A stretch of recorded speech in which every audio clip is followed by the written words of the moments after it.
नमस्कार। कभी सोचा है कि हमारे आसपास की दुनिया को चलाने वाली दो सबसे बड़ी ताकतें बिजली और चुंबकत्व आपस में कैसे जुड़ी हुई हैं? आज हम इसी अदृश्य लेकिन इनक्रेडिबली पावरफुल कनेक्शन को समझने की कोशिश करेंगे। चलिए एक सवाल से शुरुआत करते हैं। आसमान में कड़कने वाली बिजली और फ्रिज पर चिपके एक मामूली से चुंबक के बीच आखिर क्या रिश्ता हो सकता है? मतलब सुनने में तो दोनों बिल्कुल अलग लगते हैं, है ना? पर असल में ये एक ही कहानी के दो बहुत जरूरी हिस्से हैं। और हमारी ये कहानी शुरू होती है एक एक्सीडेंटल डिस्कवरी से। एक ऐसा हादसा जो एक क्लासरूम में हुआ, लेकिन उसने साइंस की पूरी दुनिया को हमेशा हमेशा के लिए बदल कर रख दिया। तो चलिए उस पल में वापस चलते हैं।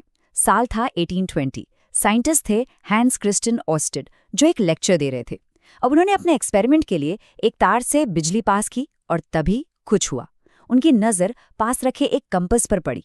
उसकी सुई हिल रही थी, बस एक छोटी सी हरकत, लेकिन यही वो चिंगारी थी जिसने एक पूरी क्रांति को जन्म दिया। और यही सबसे अहम बात थी। ऑर्स्टेड के उस एक छोटे से ऑब्जर्वेशन ने पहली बार ये साबित कर दिया कि बिजली और चुंबकत्व ये दो अलग अलग ताकतें हैं ही नहीं, बल्कि ये एक दूसरे से बहुत गहराई से जुड़ी हुई हैं। यहीं से इलेक्ट्रोमैग्नेटिज्म यानी विद्युत चुंबकत्व के विज्ञान की नींव पड़ी। तो अगर ये दोनों जुड़े हैं, तो चलिए पहले चुंबकत्व के इस अदृश्य जादू को समझते हैं। हम इस अनदेखी ताकत को, जिसे मैग्नेटिक फील्ड कहते हैं, आखिर देख कैसे सकते हैं, इसे विजिबल कैसे बना सकते हैं? और इसका तरीका बड़ा ही कमाल का है। देखिए, एक बहुत ही सिंपल एक्सपेरिमेंट से हम इस अदृश्य दुनिया को देख सकते हैं। जब एक चुंबक के चारों ओर लोहे का बुरादा छिड़का जाता है, तो वो खुद को इन खूबसूरत घुमावदार लाइनों में अरेंज कर लेता है। ये जो पैटर्न है ना, यही चुंबक का अदृश्य मैग्नेटिक फील्ड है, जो अब हमारी आंखों के सामने है।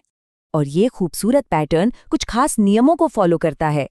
पहली बात, ये फील्ड लाइंस हमेशा नॉर्थ पोल से निकलती हैं और साउथ पोल में एंटर करती हैं।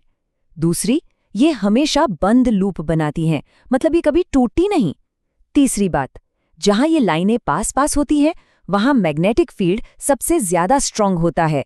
और सबसे जरूरी नियम, दो फील्ड लाइंस कभी भी एक दूसरे को काट नहीं सकती। चलिए अब कहानी को वापस बिजली पर लाते हैं। ऑर्स्टेड ने हमें दिखाया कि बिजली से चुंबकत्व पैदा होता है, पर सवाल यह है कि एक तार में बहने वाला करंट आखिर ऐसा मैग्नेटिक फील्ड बनाता कैसे है?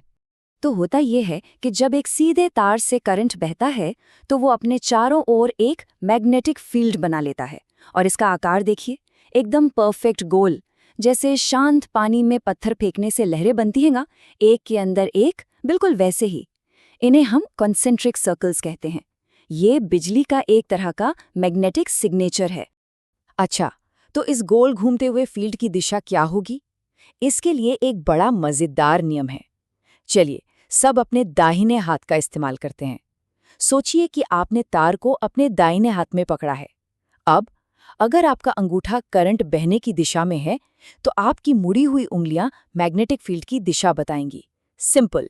ठीक है, तो एक सीधे तार से गोल फील्ड बनता है, लेकिन क्या होगा अगर हम तार का आकार ही बदल दें? क्या हम इस मैग्नेटिक फील्ड को अपनी मर्जी से कोई और आकार दे सकते हैं, उसे और पावरफुल बना सकते हैं? बिल्कुल बना सकते हैं। सोचिए, तार का हर एक लूप अपनी एक छोटी सी मैग्नेटिक ताकत बनाता है। तो जब हम तार के ऐसे कई सारे लूप्स बना देते हैं, तो हम इन सभी छोटी छोटी ताकतों को एक साथ जोड़ देते हैं। इससे क्या होता है? मैग्नेटिक फील्ड एक जगह पर इकट्ठा यानी कॉन्सेंट्रेट हो जाता है और बहुत ज्यादा शक्तिशाली बन जाता है।